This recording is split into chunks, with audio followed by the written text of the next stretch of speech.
Salut les écopreneurs, bienvenue pour cette vidéo. On est à Périgueux chez Aurélie pour la rencontrer aujourd'hui. Je vais la laisser se présenter dans quelques instants, mais il y a beaucoup de choses à partager qui seront très intéressantes pour nous tous. Et donc on va avoir une petite discussion sympa, on est carrément en mode informel, mais je pense qu'il va y avoir des éléments nickel. Est-ce que tu peux nous dire Aurélie qui tu es? Oui, bien sûr. Ce que tu fais? Alors, je suis coach personnel et professionnel, donc j'accompagne que ce soit des individuels ou des entreprises, voire des sportifs vers l'atteinte de leur objectif. Donc, une personne vient me voir avec une problématique et ensemble, on va voir comment atteindre cet objectif-là en contournant les points de blocage, en levant les limites et du coup, en atteignant l'objectif de base. Ok. Donc, il est clair pour tous que des écopreneurs, ce n'est pas forcément des gens qui sont en train de faire du maraîchage biologique, à mon sens, ou de faire je ne sais quelle activité purement écologique. On est vraiment dans la régénération de la planète et de la régénération des humains. Et toi, tu te situes vraiment sur cette partie-là, d'autant plus que tu as des aspirations aussi dans le futur qui seront encore plus profondes là-dedans. Donc on est vraiment dans la régénération des humains et le fait d'atteindre ses objectifs, dépasser ses croyances limitantes, ça a tellement d'importance dans la création d'une entreprise quelle qu'elle soit que des gens comme toi sont très importants. Alors est-ce que tu peux nous décrire ton parcours, comment tu en es arrivé là finalement, comment tu es arrivé à coacher des gens? Alors moi à la base j'étais dans le sport, dans le domaine du management du sport, en entreprise donc. J'étais salariée en CDI, donc j'ai travaillé 4 ans en entreprise donc. Et je sentais un manque de sens et un besoin de liberté, d'autonomie que je n'avais pas en entreprise. Du coup, je me suis formée en parallèle au coaching. Et à la suite de cette formation, je me suis lancée à mon compte en entrepreneur. Et donc j'en suis là maintenant, avec un métier qui me passionne, qui a plus de sens pour moi et en totale autonomie. Donc exactement ce que je recherchais. Ok, super intéressant. Et du coup, ça a été relativement rapide d'après ce que je vois quand même, cette aventure.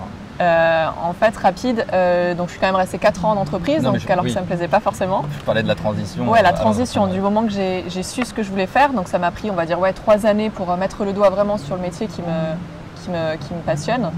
Et ensuite de ça, voilà, j'ai tout de suite cherché une formation et à la suite de la formation, j'ai immédiatement, effectivement, quitté mon job à temps plein pour me lancer dans cette aventure d'entrepreneur.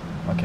Donc tu me disais tout à l'heure, quand on était off, là, que tu avais déjà une sensation quand même de ne pas être forcément dans le cadre d'entrée bien plus tôt en fait. Exactement.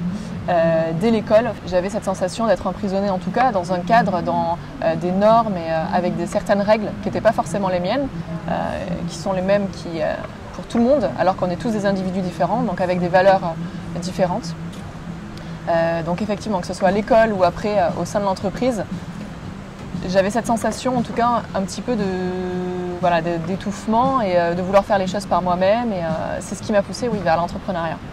Ok. Donc ce que je comprends aussi, c'est que tu as anticipé ton départ de ton entreprise en commençant à te former et en commençant à quelque part, avant cela, à trouver ta voie, quoi, pendant que tu étais déjà en entreprise. Tu as déjà fait ce travail-là au départ. Exactement, c'est ça. Ouais. C'est le point en entreprise où j'en arrivais à un stade où je n'étais pas du tout motivée à me lever le matin.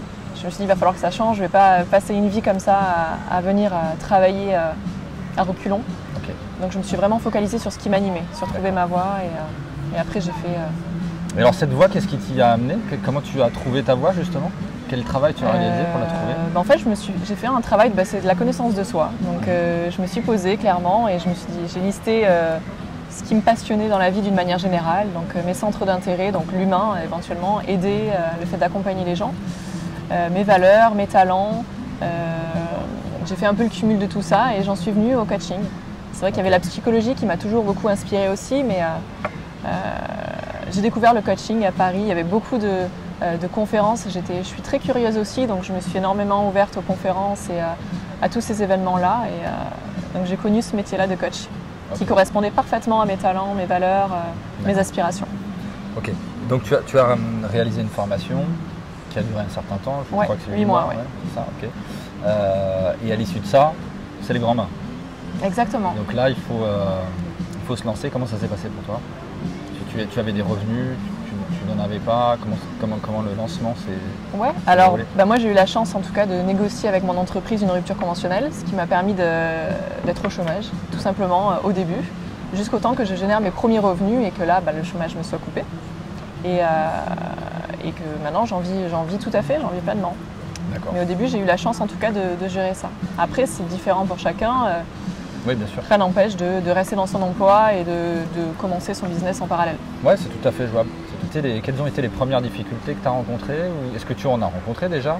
Ouais. Et quelles ont été ces difficultés, si c'est le cas, et comment tu les as transcendées? Alors oui, les difficultés tout le temps, même encore au final. La première difficulté, c'est l'entourage qui ne comprend pas forcément pourquoi on quitte un emploi CDI ça, c'est très avec la classique. sécurité Complètement. et on se jette comme ça. C'est vraiment donc pas mal de critiques qui au final partent d'une bonne intention parce qu'ils s'inquiètent forcément. Mais ça n'a pas été facile parce que du coup on arrive quand même à se remettre en question alors qu'on sait pertinemment qu'on est dans la bonne voie, mais ça arrive quand même à nous impacter si on ne met pas de barrière en fait, chose que je ne faisais pas forcément au début, donc forcément que ça atteint. Parce qu'on a envie de soutien et c'est un soutien qu'on n'a pas de la part de ses proches, donc c'est pas facile. Il faut comprendre que quand on se lance dans l'entrepreneuriat, on produit un effet miroir sur les gens qui fait que ça leur rappelle parfois leur propre inaction et leur propre frustration à ne pas agir. Et du coup, ils vous le renvoient pleine gueule et ça c'est vrai que c'est parfois assez déstabilisant. Ouais. Exactement. Au début, l'instabilité financière qu'il y a au début, parce qu'on ne gagne pas sa vie du jour au lendemain, donc forcément ça peut décourager, on peut se dire est-ce qu'on a fait le bon choix? J'avais ma sécurité financière en entreprise, c'est compliqué. Donc c'est sûr que c'est de la persévérance, ne pas se décourager et adapter sa stratégie en tout cas en permanence. Donc être persévérant oui, être patient oui, mais voir aussi que si ça ne fonctionne pas de cette manière, comment on peut adapter sa stratégie, donc en changeant son offre, en changeant sa communication, je ne sais pas. En tout cas, toujours jongler entre patience et stratégie. Okay. C'est deux points importants. Nous, on ne s'est pas payé aussi pendant un an, un an et demi. Ensuite, ça a été 750 € par mois, etc. Il a fallu apprendre à être sobre au départ. Si on peut avoir une petite réserve, ou une petite aide du gouvernement et autres, c'est quand même cool. Hein. Tu rencontres quoi comme type de cas Alors si c'est des jeunes entrepreneurs qui se mettent tout juste à leur compte ou qui en ont envie en tout cas, donc il y a souvent cette peur. C'est la peur de la sécurité. Donc c'est ce que je rencontre le plus, la peur de faire le pas par sécurité financière.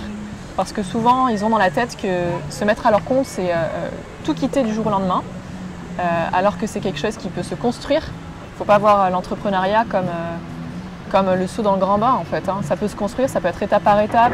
Bon, moi j'ai eu la chance de pouvoir quitter tout de suite mon boulot, mais ça peut être... il peut y avoir une stratégie derrière en tout cas. C'est ça. Ça peut être étape par étape. Il faut être confiant en tout cas. Être confiant dans sa stratégie. Il faut la poser, il faut pouvoir la poser. Et c'est vrai qu'être accompagné pour ça c'est quand même pas mal. Et en effet, on peut très bien se lancer dans l'entrepreneuriat en ayant déjà un job, en étant... c'est peut-être même intéressant de conserver finalement une source de revenus. Enfin, ça dépend. Finalement, toutes les situations peuvent être bonnes. Donc en début d'activité, c'est plutôt ça, c'est plutôt la peur financière. Et après, c'est surtout quand la personne est déjà entrepreneur, surtout des limites personnelles en fait, qui sont pas forcément traitées et qui se retrouvent dans l'entreprise. Parce qu'il faut savoir que l'entrepreneuriat, c'est un peu un miroir de qui on est en termes de personnes. Et si on a des freins dans la vie personnelle, on retrouvera forcément ces freins dans la vie pro.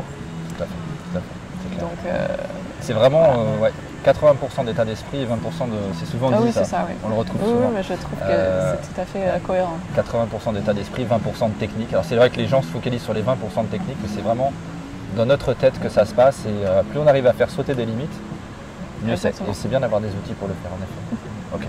Et donc dans la continuité de ton parcours, Aurélie, comment ça s'est passé pour trouver tes premiers clients, pour finalement mettre la machine en route de ton entreprise? Alors moi je me suis appuyée sur mon entreprise passée, donc en entreprise, avec des contacts que j'avais déjà. Donc je me suis vraiment axée sur mon réseau existant et sur le fait de donner en fait, que ce soit des conseils à des gens que je ne connais pas forcément sur internet, sur différents réseaux, pour apporter de la valeur. Je me suis vraiment focalisée à donner de la valeur, à donner aux gens pour ensuite, commencer à avoir des continuités, quoi. Exactement.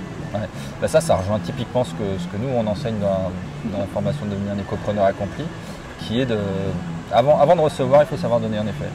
Donc n'importe quelle personne est capable de donner, un praticien de soins ou autre, ou de coaching, peut très bien proposer une prestation gratuite à certaines personnes pour commencer. Et puis Exactement. On commence à parler, ça commence à se développer, mais voilà. Comment tu vis ton boulot aujourd'hui? Est-ce que tu peux nous dire comment tu fais ça? Alors pour ma clientèle de particulier, pour le moment, je suis 100% à distance. Donc mes séances se passent par Skype ou par téléphone. Okay. Ce qui ne change rien du tout au final. Donc ça me permet d'être mobile.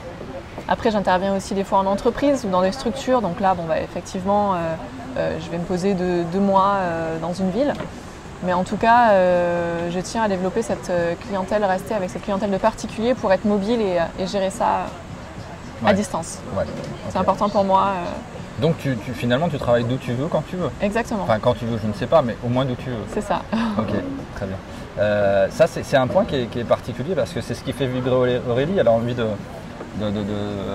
garder du temps et d'être mobile, et ça, c'est une chose. L'idée, c'est vraiment, dès le départ, de savoir comment on veut vivre.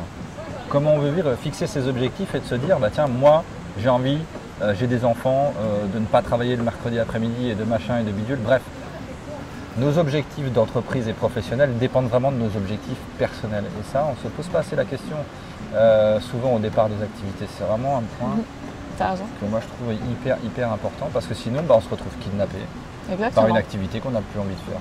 Faire le point déjà au préalable sur ce qu'on veut atteindre, quel type de vie, quel style de vie on désire en fait. Et après faire en sorte de construire son plan en fonction de ce qu'on veut. Mais trop souvent on se lance dans une entreprise, dans une aventure sans vraiment savoir où on va en fait. Ok, l'entrepreneuriat c'est cool, pourquoi pas? Ouais, mais il y a différentes sortes d'entrepreneuriat, différents styles de vie, différentes stratégies à adopter du coup en fonction. Donc c'est bien d'avoir une image, une vision en fait de ce qu'on veut. Exactement. Donc travaillez sur votre vision les amis. Et c'est vrai que travailler sur sa vision, c'est pas simple au départ, mais ça passe par une chose dont on a beaucoup parlé quand on a déjeuné auparavant, c'est l'introspection. C'est le fait d'aller chercher à l'intérieur ce qui nous fait vraiment vibrer. Et ça se fait en arrêtant de faire des choses. C'est aussi simple que ça. Arrêtons de faire des choses, asseyons-nous sur le canapé et une petite heure. Et ça, il n'y a pas grand monde qui le fait aujourd'hui, je pense. Donc c'est un bon moyen pour commencer à rentrer dans cette phase-là. Moi, j'aime bien faire passer le message, en tout cas, que tout est possible, même si c'est quelque chose qu'on entend beaucoup. Mais ça paraît simple comme ça, mais tout est vraiment possible, quelle que soit sa situation de base, quel que soit son contexte, ses difficultés, ses handicaps. C'est clair qu'on va pas avoir la même facilité selon notre contexte, c'est clair. Ça peut paraître, il y a des inégalités en fonction d'où on vient, on aura des difficultés différentes, mais en tout cas tout est possible et c'est juste une question de travail sur soi et donc de stratégie. Certains auront besoin de travailler plus que d'autres sur différents détails, mais donc encore une fois, ça passe par se connaître, savoir où sont nos forces, nos faiblesses, travailler nos faiblesses. À partir de là, tout est vraiment réalisable. Il n'y a rien qui est inatteignable. Ça, je le vois d'ailleurs dans mes coachings au final. Souvent, l'objectif du début, de la première séance, il n'est pas du tout le même que l'objectif après la 5e séance. Parce qu'on se fixe toujours des objectifs plus bas que ce qu'on aimerait en fait, sans s'en rendre compte. Parce qu'on a tout un tas de limites qui nous empêchent de rêver plus grand et d'avoir des objectifs plus... Alors les limites, c'est lié à l'estime de soi la plupart du temps. C'est quoi? C'est je suis pas capable ou je vais pas y arriver. Ouais, c'est pas pour moi, j'ai pas le talent nécessaire. Pas le talent. C'est pas possible. On a tous nos propres limites. On s'aperçoit que du talent, on en a tous. Il suffit de le trouver et puis de mettre son potentiel en action. Exactement. C'est l'action. Enfin moi je sais pas, mais il y a un truc qui me motive énormément, c'est d'agir. Si j'agis pas, à un moment donné, j'ai pas de réponse ni de résultat. C'est important ce que tu dis, parce qu'on parle de stratégie depuis tout à l'heure, mais c'est bien d'avoir le plan posé, mais au bout d'un moment, il faut agir aussi. Et pas hésiter à agir, même imparfait, même quand la stratégie n'est pas totalement finalisée, parce que c'est aussi dans l'action et avec l'expérience qu'on va adapter, qu'on va voir ce qui nous plaît, ce qui ne nous plaît pas. Il ne faut pas hésiter à commencer imparfait en tout cas. Ouais, il ne faut pas hésiter à commencer imparfait et même, tu vois, je rebondirais sur ce que tu viens de dire, il ne faut pas hésiter à échouer. Parce que même si on agit et que l'on prend, je sais pas moi, un refus, un échec, enfin je ne sais pas si ça peut s'appeler un échec parce que du coup c'est une expérience, eh bien au moins on a sa réponse et au moins on sait qu'on n'est peut-être pas fait pour l'entrepreneuriat ou au moins on sait qu'on n'est pas fait pour cette niche-là, ou etc. Où on a appris en tout cas que parfois des gens ont relancé des entreprises 5, 6, 7 fois avant d'avoir quelque chose qui fonctionne bien. Bon, il faut une certaine dose de persévérance. On peut essayer quand même de mettre beaucoup plus de chances de notre côté. Mais bon, ne pas hésiter à y aller dans cette action, même si les choses sont imparfaites et même s'il y a derrière, il y a quelque chose qui n'est pas un résultat qu'on attendait. C'est pas grave. Exactement. Le cheminement, c'est déjà quelque chose qu'on aura intégré. Je vois que tu utilises pas mal le digital, c'est quelque chose que moi je prône aussi. Comment tu procèdes? Comment tu as déjà élaboré, est-ce que tu as élaboré une stratégie? Est-ce que tu as choisi des réseaux sociaux ou un modèle de travail particulier en fonction de quelque chose? Enfin... Alors moi j'utilise simplement les deux réseaux sociaux les plus en vogue, Facebook et Instagram. Okay. J'ai pas de stratégie particulière, si ce n'est publier du contenu assez régulièrement. Sur des choses, des sujets voilà, qui me tiennent à cœur. Et le but, il est vraiment, en tout cas, il n'est pas de suivre une trame particulière, mais de suivre mes envies, mes valeurs, et d'afficher mes valeurs, et ce qui attirera des gens potentiellement avec les mêmes valeurs au final. Voilà, ça, donc il n'y a pas, surtout pas se changer et essayer de copier des gens du même secteur, parce que ça ne fonctionnera pas si ce n'est pas vous. Donc vraiment suivre ses valeurs et publier des choses en relation.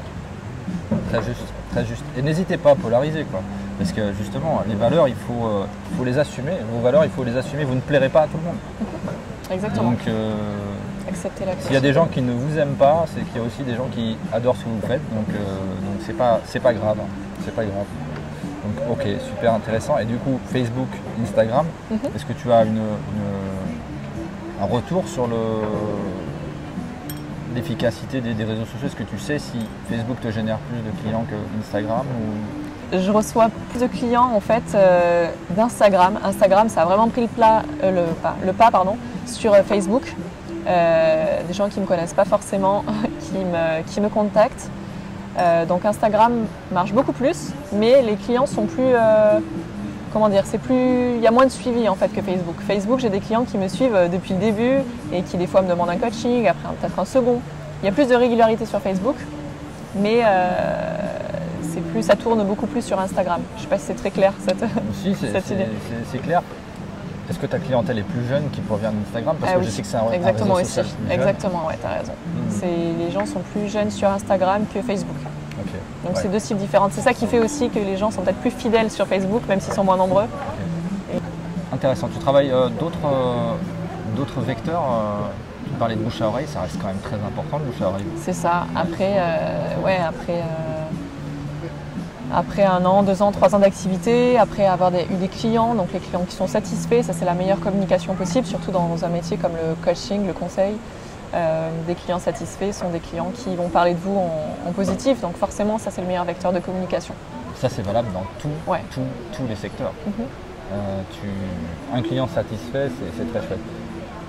C'est très chouette et c'est un ambassadeur pour la suite. Exactement. Et moi il y a quelque chose qui me plaît beaucoup, c'est encore une fois de donner et de donner plus que ce qu'on veut recevoir. Ça c'est vraiment une belle, on appelle ça l'over delivery. C'est quelque chose de très chouette et que vous devez garder en tête. Donner plus que ce que les gens veulent recevoir. Exactement. Et ça c'est vraiment quelque chose de très puissant. Et pour trouver tes sujets de publication sur les réseaux sociaux, tu fais comment? Je m'inspire de mes clients. Ouais, d'accord. Des problématiques que je rencontre en coaching tout simplement. Ok. Donc ça tourne souvent autour des mêmes choses, de confiance en soi, de peur, de lever des blocages, etc. Donc c'est ça qui m'inspire en fait. Mes clients sont ma source d'inspiration numéro 1. Parfait, ah ouais, c'est super. Tiens, une petite question Aurélie qui me tarabusque là. Est-ce que quel statut tu as choisi pour travailler? Je suis auto-entrepreneur, enfin micro-entreprise. Et maintenant, c'est un statut que j'ai gardé depuis le début en fait. Je n'ai pas senti la nécessité de le changer. D'accord. C'est assez simple pour commencer, il n'y a donc pas de charge. Et, Voilà. Et comment tu n'as pas été conseillé forcément là-dessus pour l'instant? Pas tellement, non. Je n'avais pas été forcément beaucoup conseillée. Au niveau organisation de ton entreprise, tu fais ta comptabilité, enfin c'est toi qui gères tes papiers pour le moment. Exactement, ouais. En micro-entreprise, il n'y a pas besoin de prendre un comptable. Donc, Ok, bon, on va conclure cette interview. Aurélie, tu peux nous dire les prestations que tu proposes dans le cadre de ton offre de coaching du coup? Donc je propose des packages en fait. Donc souvent c'est un suivi sur 2 mois. En fait déjà la première séance elle est tout le temps gratuite déjà pour voir quelle est la problématique du client, pour qu'on parle, pour voir si on est ok, on a le feeling pour travailler ensemble, le client comme moi. Et en fonction de la problématique et de ce qu'on aura discuté, je fais une proposition ensuite d'un nombre de séances. En général ça s'articule autour de 2 mois, donc à raison d'1 séance par semaine. Donc ça fait du 8 séances à peu près. Donc sur 8 séances, voilà, j'accompagne un. En 8 séances, vous avez fait sauter vos croyances limitantes, vous avez franchi un next step. Exactement. Et vous êtes prêt pour l'entrepreneuriat. En tout cas, trouver sa voie, peut-être tu as trouver sa voie, les problématiques, ça peut être gagner en confiance en soi, dépasser des peurs, des blocages, travailler son stress, travailler sa relation aux autres. Passer un pas supérieur dans ses relations, dans son business. Voilà. Faites-vous accompagner les amis, il y a plein de gens qui pensent que je peux y arriver tout seul, etc. Ce sont des accélérateurs de réussite, les accompagnements. Moi je peux vous en parler parce que je crois que j'ai dû dépenser pas loin de 100 000 € en accompagnement, donc j'y suis allé, et on n'atteint pas ses objectifs et ses rêves sans se faire accompagner, sans se faire inspirer par les gens qui ont des outils à nous proposer. Donc écoute Aurélie, merci beaucoup pour cette interview. Merci à toi. C'était un plaisir. Et puis si vous avez éventuellement envie, et si vous êtes reconnu dans cette interview, envie de faire intervenir Aurélie dans votre parcours, vous êtes libre de regarder dans la description de la vidéo, je laisserai les coordonnées de ton activité et de ton site. Voilà. Ok, merci. Merci. Merci à toi. Et une très bonne continuation à tous. À très bientôt. Et comme d'habitude les amis, je vous dis enthousiasme, bienveillance et détermination. Ciao, bye. Salut. À plus.